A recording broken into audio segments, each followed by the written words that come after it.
오늘 함께 나눌 하나님의 말씀은 시편 136편 1절부터 6절까지 말씀입니다. 시편 136편 1절부터 6절까지 말씀.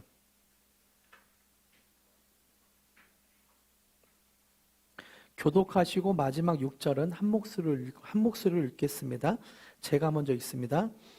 여호와께 감사하라. 그는 선하시며 그 인자하심이 영원하미로다. 신들 중에 뛰어난 하나님께 감사하라. 그 인자하심이 영원하미로다. 주들 중에 뛰어난 주께 감사하라. 그 인자하심이 영원하미로다. 홀로 큰 기이한 일들을 행하시는 이에게 감사하라. 그 인자하심이 영원하미로다. 지혜로 하늘을 지으신 이에게 감사하라. 그 인자하심이 영원하미로다. 땅을 물 위에 펴신 이에게 감사하라. 그 인자하심이 영원하미로다. 아멘. 오늘은 1년에 한 차례 돌아오는 추수감사 주일로 드립니다. 제목은 감사는 조건이 아닌 존재로 하는 것입니다 라는 제목으로 함께 말씀을 나누겠습니다. 오늘은 추수감사 주일이죠. 추수감사 주일은 여러분이 다 알고 계시겠지만 특별하게 감사를 드리는 절기입니다. 성탄절은 예수님의 탄생을 기뻐하는 절기이고, 부활절은 예수님의 십자가와 부활을 기억하고 기념하는 절기이죠. 마찬가지로 추수감사주일도 특별하게 하나님께 감사를 회복하는, 감사를 드리는 절기입니다. 저는 기도하기는 추수감사 절기를 맞아 하나님께 드리는 감사가 회복되길, 저와 여러분이 회복되길 간절히 기도하고 있습니다. 저는 오늘날을 돌아보면 감사하기 참 힘든 시대를 살고 있다는 생각이 듭니다. 우리 주변을 돌아보면 이스라엘과 팔레스타인의 전쟁이 있고, 또 우크라이나와 러시아가 전쟁이 아직 끝나지 않았다고 그러더라고요. 그러면서 또 생각이 들기도 해요. 우리나라도 전쟁이 나면 어떡하지? 이런 어수선한 세계 정세에 휘말려 북한이 전쟁을 일으키면 어떡하지? 라는 생각이 들기도 하고, 또 SNS를 보면 다른 사람들의 삶과 내 삶을 비교하면서 내 삶이 다른 사람에 비해 좀 보잘것없게 느껴지고 초라하게 느껴지기도 합니다. 현실을 생각해 보면 감사하지 못할 조건들이 굉장히 많이 있는 것 같아요. 남들은 좋은 대학, 좋은 직장을 버젓이 다니는데 나는 왜 이리 어렵기만 하지? 나는 차도 없고 집도 없고 가진 것이 많이 없기만 한데 어떻게 감사할 수 있을까? 내 안에 고통의 문제가 있고 몸이 아프기도 하고 나는 힘든데 내가 어떻게 감사할 수 있겠어? 라고 생각할 수도 있습니다.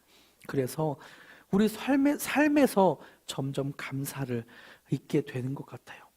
이런 상황에서도 크리스찬이니까, 또 하나님이 명령을 주신 거니까 감사해야지 라고 생각하지만 마음 깊은 곳에서 우러나오는 감사라기보다는 그저 해야 하는 어떤 숙제를 하는 느낌이 드는 것도 사실이죠. 그래서 감사해야 한다는 것은 인정하지만 우리 현실을 바라보면서 의미와 마음이 없는 한숨 섞인 감사를 할 때도 많이 있습니다. 하나님 감사합니다. 이렇게 할 때도 있죠. 이런 상황에서도 우리는 감사해야 될까요? 이런 상황에서도 내가 힘들고 아프고 다른 사람과 비교했을 때 굉장히 초라한 느낌이고, 국제 정세와 물가와 정치를 바라보면 한숨밖에 쉬어지지 않는 그런 한국 사회를 바라보면서 우리는 감사해야 할까, 그런 생각을 해보기도 합니다. 1cm라는 책이 있는데요, 이 책에서는 우리가 상처받는 이유에 대해 설명하고 있습니다. 상처받는 이유. 저는 이 글을 보면서 상처받는 이유가 또 다르게 감사하지 못하는 이유와도 비슷하게 느껴지는 것 같아요. 여러분, 상처받는 이유, 또 감사하지 못하는 이유가 같은지 공감되는지 한번 들어봐 주세요. 상처받는 이유에 대해 시입니다. 에세이입니다. 제가 읽어드릴게요. 너가 오늘 상처받는 이유는, 너가 오늘 감사하지 못하는 이유는 친구는 바빠도 내 고민에 귀 기울일 것이다. 내가 인사하면 그 사람도 답을 해줄 것이다. 카톡의 답장은 바로바로 올 것이다. 내가 SNS를 올리면 좋아요가 많을 것이다. 힘들게 한 사과는 받아들여질 것이다. 라는 기대 때문이고 이 기대는 위험하다. 나의 상식은 누군가의 방식과 다를 수도 있고 기대했던 사람은 기대를 저버릴 수도 있다. 내가 아는 세상은 내가 모르던 세상일 수도 있으며 이 티는 지구인의 친구가 아닐 수도 있다. 일일이 상처받고 살기에 세상은 넓고 사람은 다양하고 할 일은 많다. 어찌 보면 그 윗문장이 있죠. 나의 상식은 누군가의 방식과 다를 수 있고 기대했던 사람은 기대를 저버릴 수 있다. 우리 안에 상처받는 이유 또는 우리가 감사를 하지 못하는 이유는 저런 이유도 있는 것 같아요. 나의 상식은 누군가의 방식과 다르기 때문에 감사하지 못하고 내가 기대했던 하나님의 일들이 내 삶에 이루어지지 않아서 그 기대가 저버려서 우리는 감사할 수 없기도 하고 또 내가 살아가는 세상이 내가 기대했던 것, 내가 상식으로 생각하는 것과 너무나 다르게 흘러가기 때문에 감사하지 못하는 것, 상처받는 것은 아닌가라고 저는 생각해 봅니다. 그러면서 나의 현재에 불만족을 하고 사회를 보면서 불평과 불만이 가득한 것은 아닌가라고 생각을 해보기도 하죠. 우리는 때로 내 삶에 어떤 일이 일어날 것에 대한 기대나 감사보다는 내 안에 이루어지지 않은 현실의 어떤 고통에 이루어지지 않은 문제 때문에 감사하지 못할 수도 있고 또 때로 우리와 전혀 상관없는 한국이 일어난 상황들 때문에 감사하지 못할 때도 있는 것 같아요. 어떤 조건들로 인해 감사해야 한다는 어떤 조건들로 인해 내가 감사를 못할 수도 있습니다. 그런데요, 감사는 이런 기대나 조건으로 하는 것이 아닌 것 같습니다. 감사는 조건이 아니라 존재로 하는 것이기 때문입니다. 여러분 오늘 본문을 한 번 더 살펴보세요. 여기에 어떤 감사할 조건이 있나요? 한번 살펴볼까요? 감사할 조건을. 여호와께 감사하라. 왜요? 그는 선하시며 그 인자하심이 영원하기 때문이다. 신들 중에 뛰어난 하나님께 감사하라. 왜요? 그 인자하심이 영원함이로다. 주들 중에 뛰어난 주께 감사하라. 왜요? 그 인자하심이 영원함이기 때문이다. 홀로 큰 기이한 일들을 행하신 이에게 감사하라. 왜? 그 인자하심이 영원하기 때문입니다. 지혜로 하늘을 지으신 이에게 감사하라. 왜요? 그 인자하심이 영원하기 때문입니다. 땅을 물 위에 펴신 이에게 감사하라. 왜요? 그 인자하심이 영원하기 때문입니다. 시편 136편은 계속해서 여호와께 감사하라고 고백하고 있습니다. 왜? 그 인자하심이 영원하기 때문이죠. 우리가 힘들고 낙심될 만한 상황에 놓일 수도 있습니다. 하지만 우리가 감사를 하는 것은 조건을 보면서 감사를 하는 게 아니라 우리를 인도하신 여호와께 감사하는 것입니다. 그리고 그 인자하심, 하나님의 인자하심을 바라보며 감사하는 것이죠. 그래서 존재로 할 수 있다는 거예요. 감사는 조건이 아니라 존재로 할 수 있는 것입니다. 왜요? 하나님을 믿기 때문에. 하나님이 어떤 분인지 우리가 알기 때문에. 시편 136편의 저자는 감사할 이유가 하나님이 선하시고 인자하시기 때문이라고 말합니다. 이 말을 다시 표현하면 제가 해석하면 이 말과도 같을 것 같아요. 하나님이 선하시고 인자하셔서 나 같은 죄인을 사랑하신다. 주 여호와께 감사하라. 왜요? 그 인자하심이 영원하셔서 나 같은 죄인을 사랑하셨기 때문에. 주 여호와께 감사하라. 왜요? 하나님이 선하고 인자하셔서 나를 너그러이 용서해 주셨기 때문에. 하나님께 드리는 감사는 그래서 조건이 아니라 존재로 하는 것입니다. 여러분 여기서 감사가 무엇인지 알 필요가 있는데요. 감사가 무엇입니까? 네이버 사전을 찾아보니까 같이 한번 읽어볼까요? 감사. 네이버 사전에서 나타난 정의입니다. 시작. 고마움을 나타내는 인사. 그리고 고맙게 여김 또는 그런 마음. 감사는 무엇인가? 고마움을 나타내는 인사. 고맙습니다. 감사합니다라는 인사 또는 그렇게 여기는 마음이라고 표현하고 있죠. 한글로는 그 감사, 하나님께 드리는 감사가 정확하게 표현되는 것 같진 않아요. 고맙게 여기는 마음이라는 감사를 구약 성경에서는 야다라는 히브리어를 썼습니다.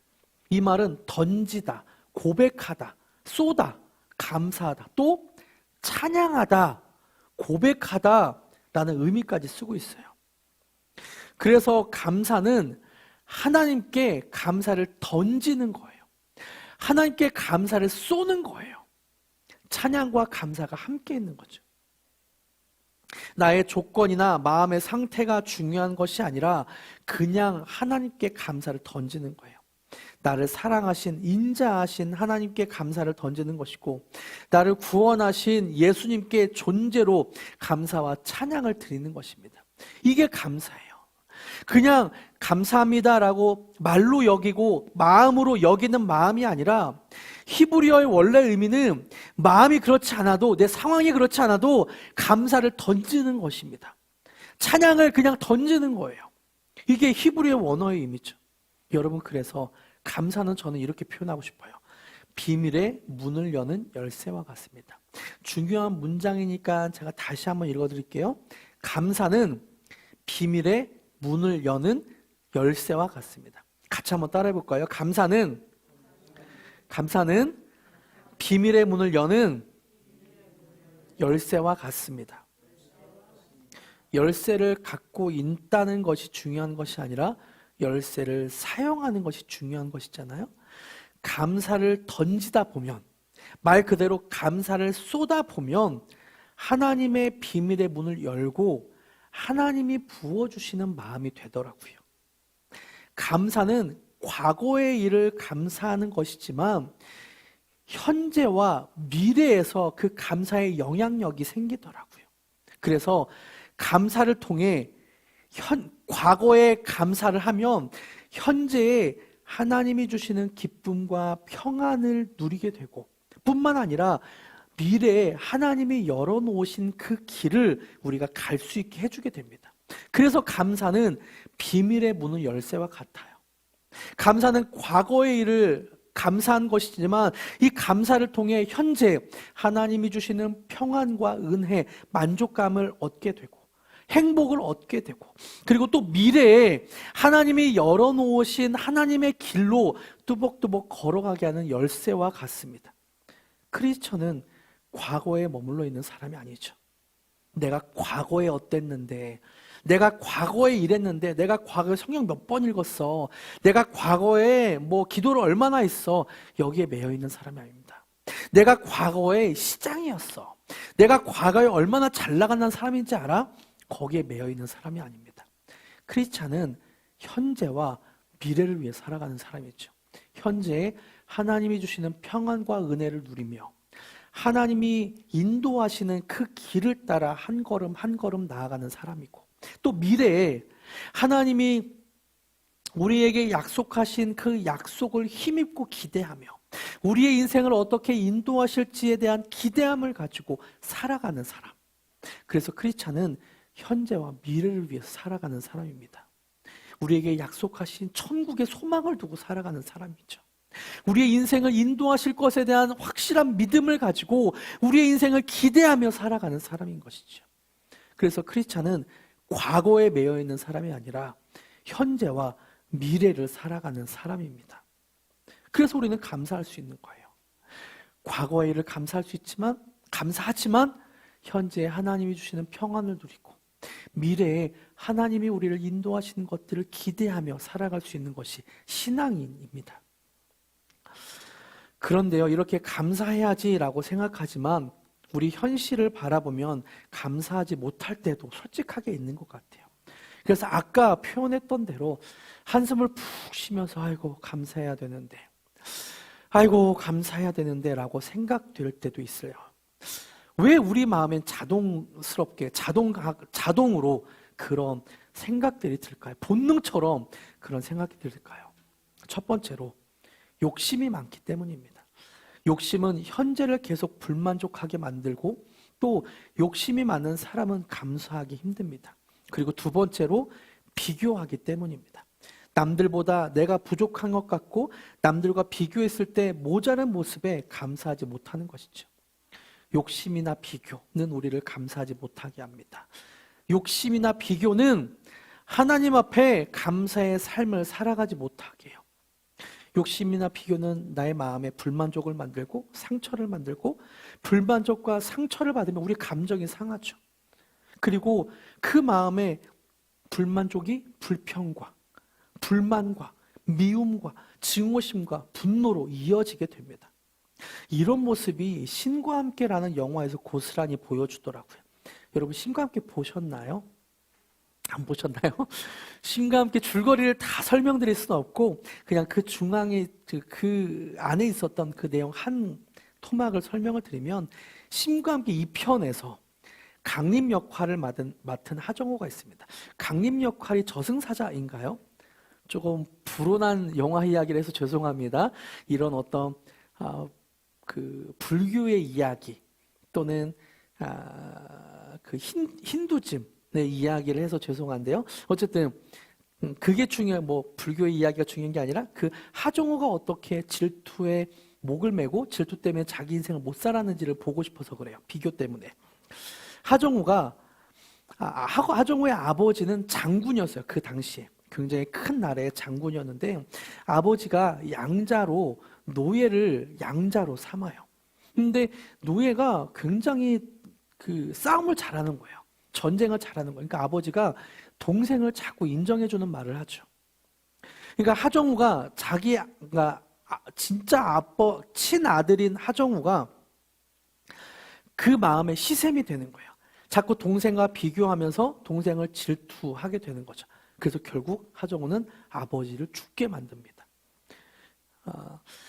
장군의 아들로 태어나서 장군의 친아들로 모든 것을 누릴 수 있었지만, 동생과 자기를 자꾸 비교하면서 동생을 질투하면서 그 아들의 삶을 살지 못하더라고요.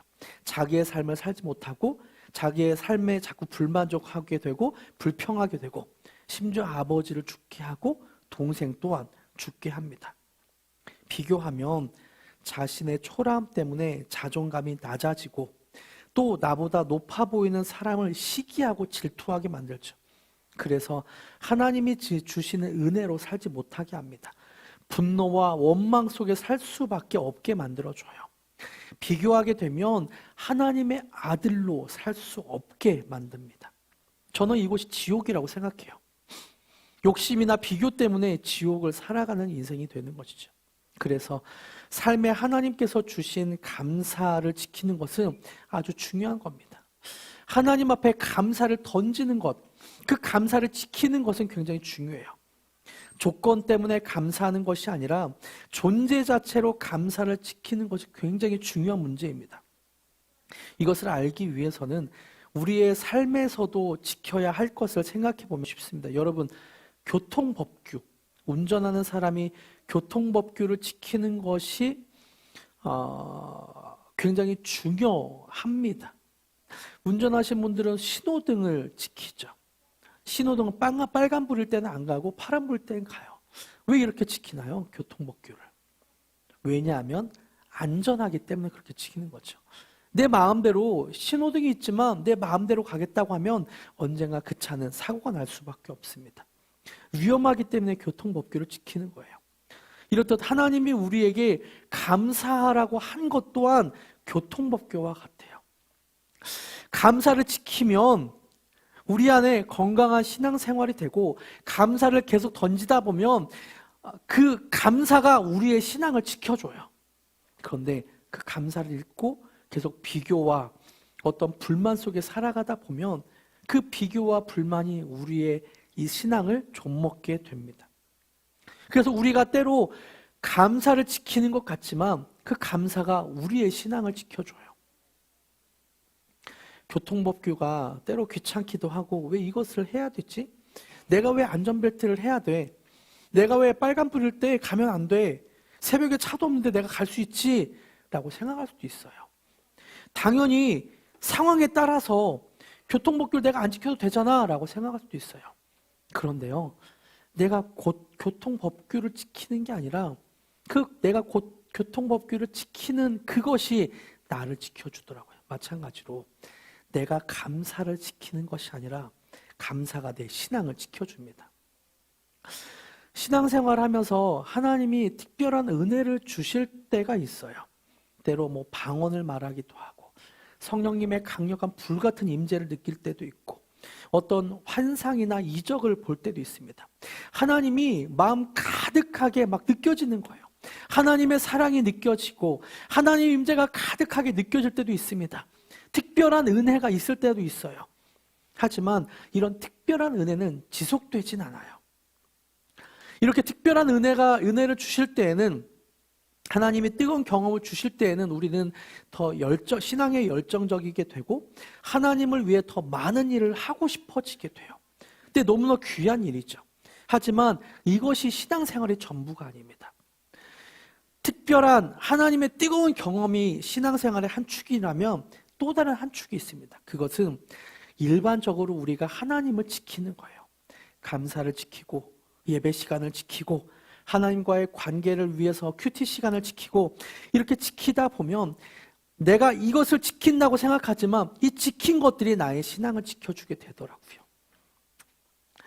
주일날 예배 안 나오고 싶을 때도 너무나 많이 있죠. 어디 놀러 가고 싶을 때도 너무나 많이 있죠. 하지만 주일을 내가 꾸준히 지키다 보면 그 내가 지켰던 것들이 나의 신앙을 지켜주더라고요. 그래서 신앙생활은 이 두 축으로 합니다. 뜨거운 하나님과의 경험을 통해서 굉장히 신앙에 열정적이 되고 하나님을 위해서 봉사하고 싶은 마음이 막 뜨거워지는 것, 이것이 한 축이라면 때로 냉랭해도, 때로 내 마음에서 아무것이 느껴지지 않아도, 하나님이 느껴지지 않고 하나님의 뜨거운 열정이 없더라도 꾸준하게 그 자리를 지키는 것, 이 두 축으로 신앙은 이어지게 되는 거죠. 신앙생활은 그렇게 해가는 것입니다. 신앙생활이 뭐 2박 3일 하는 게 아니잖아요. 신앙생활이 이 가을만 하고 내가 끝내야지. 가을에 내가 바싹 성경 한번 읽고 신앙생활 끝, 이렇게 하는 게 아니잖아요. 꾸준한 게 필요해요. 인내를 가지고 꾸준하게 하나님 앞에 서 있는 것이 굉장히 중요합니다. 그렇게 하다 보면 이 두 축을 가지고 우리는 하나님을 닮아갈 거예요. 예수님을 닮아갈 거예요. 그래서 저는 올해 감사 저금통을 통해 감사를 지키신 우리 성도님들에게 좀 감사를 드리고 싶고 칭찬해 드리고 싶습니다. 뜨겁게 며칠 기도를 많이 한다거나 한 달 동안 성경을 뭐 많이 읽을 수는 있죠. 그것보다 꾸준하게 감사를 지키면서 하나님 앞에 감사를 계속 드렸던, 저금통으로 감사를 표현했던 그것이 저는 얼마나 하나님이 기뻐하실까, 또 그 감사를 지킨 것을 통해서 하나님이 그 안에 얼마나 은혜를 주셨을까라는 생각을 해보기도 합니다. 저는 올해 감사 저금통을 했지만 내년이 더 기대되기도 해요. 사실 올해 초만 해도 성도가 몇 명 없었거든요. 근데 이제 성도가 조금씩 생기고 있고 좀 많아졌죠. 내년에는 감사 저금통을 통해서 우리가 그 감사를 하나님 앞에 표현할 때 하나님이 우리에게 그 은혜를 주실 것에 대한 기대함이 있습니다. 뿐만 아니라 저는 추수감사주일이 사실 농경사회에서 시작됐잖아요. 미국에서 땡스기빙 데이. 그래서 미국에서 메이플라워 홀을 타고 청교도들이 원주민 인디안들의 도움을 받아서 첫 수확을 한 그 곡식을 올려드린 게 땡스기빙 데이, 추수감사주일이잖아요. 농경사회를 살지 않는 우리에게는 조금은 마음에 감격이 없을 것 같아요. 농경사회를 농사 짓는 분들이야 추수를 많이 하고 하나님이 해를 주셨고 비를 주셨고 너무 감사하다, 추수감사주일을 보낼 수 있지만 요즘과 같이 연봉으로 월급으로 살아가는 사람들은 이 추수감사주일이 조금은 큰 감격은 없을 것 같아요. 그래서 내년에는 우리가 직접 추수를 해보면 어떨까라는 생각을 해봅니다. 이 추수는 영혼의 추수이죠. 1년 동안 영혼의 추수를 위해서 우리가 농사를 짓는 거예요. 영혼을 품고 중보기도로 그 영혼에 물을 주고 복음의 씨앗을 심기도 하고, 추수감사주일에 하나님 앞에 하나님, 이 영혼이 이제 열매가 맺혔군요 라고 하면서 그 영혼의 추수에 대한 감사를 좀 해보면 어떨까. 그러면 우리 마음에 농사를 지은 감격이 영혼을 향한 그 감격으로 더 넘치지 않을까라는 생각을 해보기도 합니다. 한 해 동안 영혼을 추수해서 이 자리에 예배 드리면 얼마나 기쁨과 감격으로 예배를 드릴 수 있을까라 생각을 해봅니다. 그래서 내년 추수감사 주일이 저는 더 기대가 돼요. 하루하루 감사 저금통을 통해 감사를 이어갔던 그것과 함께 플러스 영혼의 추수를 하면서 하나님 앞에 그 영혼의 열매를 드리는 그 마음으로 감격 가운데 추수감사 주일을 보내면 어떨까라는 생각을 해봅니다. 내년 추수감사 주일을 기대해 주십시오. 혹시 마음속에 내년에 전도하자는 거 아니야? 이런 생각으로 부담을 느낄 수도 있지만 푸신하지 않겠습니다. 여러분이 마음에 부담감이 있다면 저는 막 이렇게 자발적으로 교회를 하는 것이라고 생각을 해요. 자, 이거 하십시오. 이거 해야 됩니다. 이렇게 하진 않아요.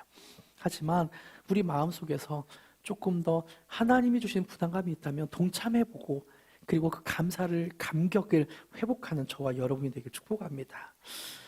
오늘은 감사에 대해 말씀을 나누었습니다.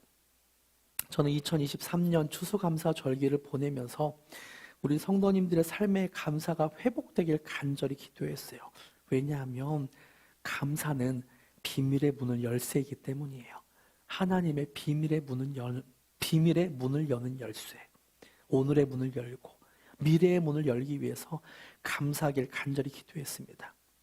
여러분, 내가 갖고 싶은 것, 나의 욕심에 주목하는 것이 아니라 또 때로 내 주변에 있는 사람과 나를 비교해서 그렇게 감사하지 못하는 것이 아니라 하나님이 나를 어떻게 창조하셨는지 그리고 하나님이 나를 어떻게 보고 계시고 또 나를 어떻게 구원하셨는지 그 존재 자체만으로 감사하는 저와 여러분이 되길 축복합니다. 그렇게 감사하는 마음으로 그런 마음으로 은혜라는 찬양을 함께 할까요? 은혜라는 찬양의 가사가 그렇게 존재로 하나님께 감사하자라는 그렇게 나의 존재가 은혜다라는 그런 의미를 갖고 있습니다. 가사를 한 구절 한 구절 기억하시면서 묵상하시면서 함께 하나님의 은혜를 감사합시다. 내가 누려왔던 모든 것들이 내가 지나왔던 모든 시간이 내가 걸어왔던 모든 순간이 당연한 것 아니라 은혜였소. 아침 해가 뜨고 저녁에 노는 봄의 꽃향기와 가을의 열매 변하는 계절의 모든 순간이 당연한 것 아니라 은혜였소. 모든 것이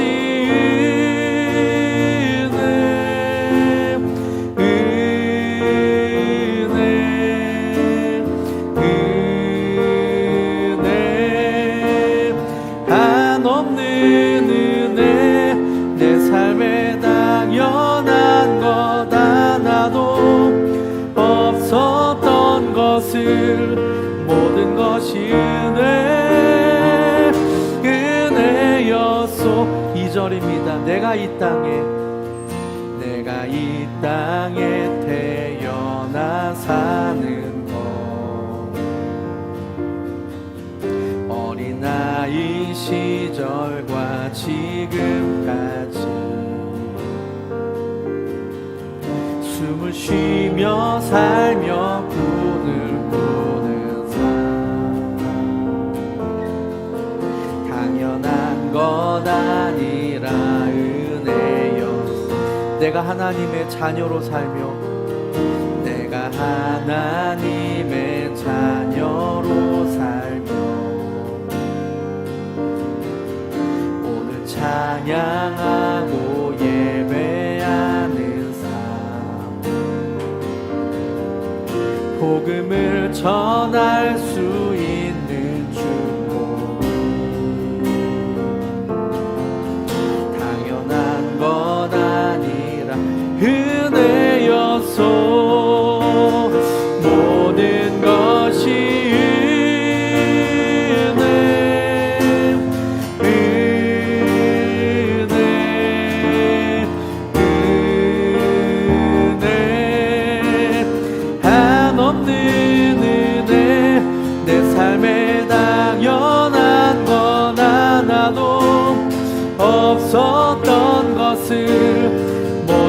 것이 은혜,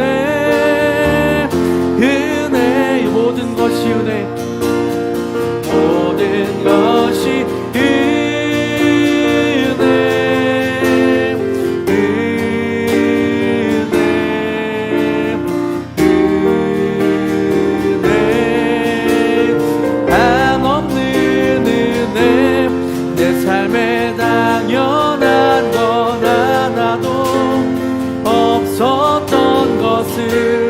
모든 것이 은혜, 은혜, 모든 것이 은혜, 모든 것이 은혜, 은혜, 은혜, 한없는 은혜, 내 삶에 당연한 건 하나도 없었던 것을, 모든 것이 은혜, 은혜여소. 제가 기도합니다. 하나님, 모든 것이 은혜입니다. 그리고 우리의 존재만으로 주님께 감사를 던집니다. 하나님, 내 마음이 그렇지 않아도, 또 내 상황이 그렇지 않아도 하나님께 우리 존재만으로 감사를 드립니다. 우리가 감사가 회복이 되게 하여 주시옵소서. 내 마음에 감사를 두며 감사한 마음이 없어 라고 고백하는 것이 아니라 그냥 하나님께 감사를 던지게 하여 주시옵소서. 이렇게 감사를 던질 때 하나님이 현재에 열어주시는 평강과 은혜가 넘치게 하여 주시옵고, 하나님께서 미래의 문을 열어주시는 그 길로 또박또박 걸어가게 하여 주시옵소서. 하나님, 비밀의 문을 여는 그 열쇠와 같은 감사를 우리가 회복하기를 원합니다. 하나님, 우리가 회복되게 하여 주시옵소서. 감사를 주님께 던질 때 더 감사할 수 있는 마음, 감사하고 싶은 마음이 더 커져가게 하여 주시옵소서. 그렇게 행하실 주님을 찬양하며 예수님의 이름으로 기도드립니다. 아멘.